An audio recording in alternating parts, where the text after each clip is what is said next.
During the Makerere University centenary celebrations at the institution on Thursday, Deputy Speaker of Parliament Thomas Taiyewa raised concern that the government university scholarship policy was favouring the children of the rich parents against the poor. Taiyewa, who is a former chairman of the Makerere University Convocation, called for a review of the scheme. He advised that the scholarships be ring-fenced for children of the poor to promote equity in access to education because the rich parents can ably pay university tuition for their children. Most beneficiaries of government sponsorship, Your Excellency, are students from well-to-do families.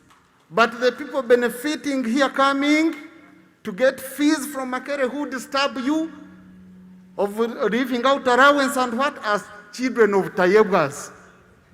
They are not children of those peasants in Karamoja.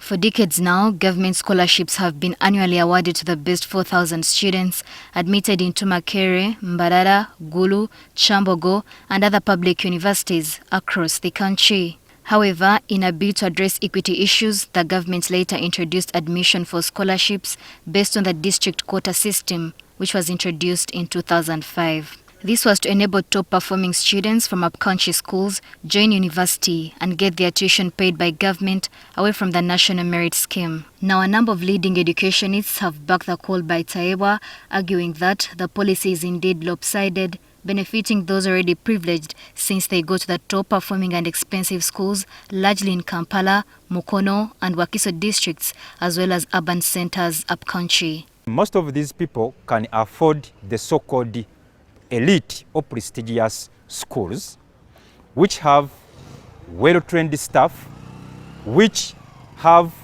the best intakes in their senior 5 or in their senior 1. So ultimately, they score higher grades, and that's how they secure places in universities.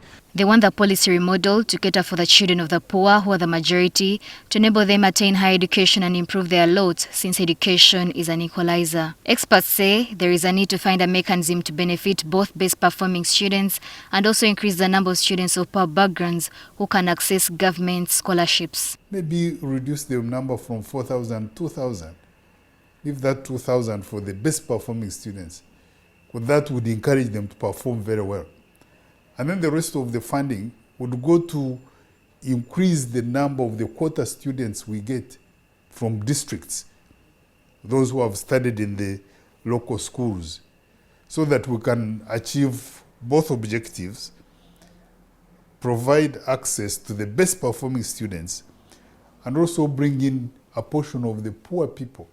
Some also argue that the scholarships have promoted unhealthy competition, with some schools engaging in examination malpractices to have as many students as possible gain admission into the government scheme. It is creating what we call cutthroat competition in secondary schools, because many students, especially in private schools, want to qualify for government scholarship.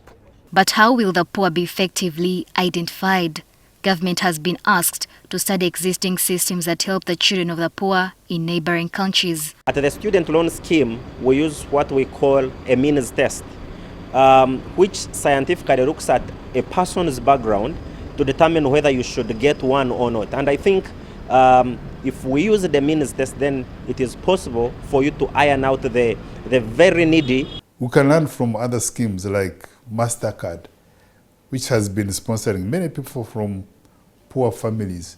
However, some educationists are radical. They are pushing for the abolition of government scholarship scheme to have the funds instead channeled into students' loan scheme to benefit more learners.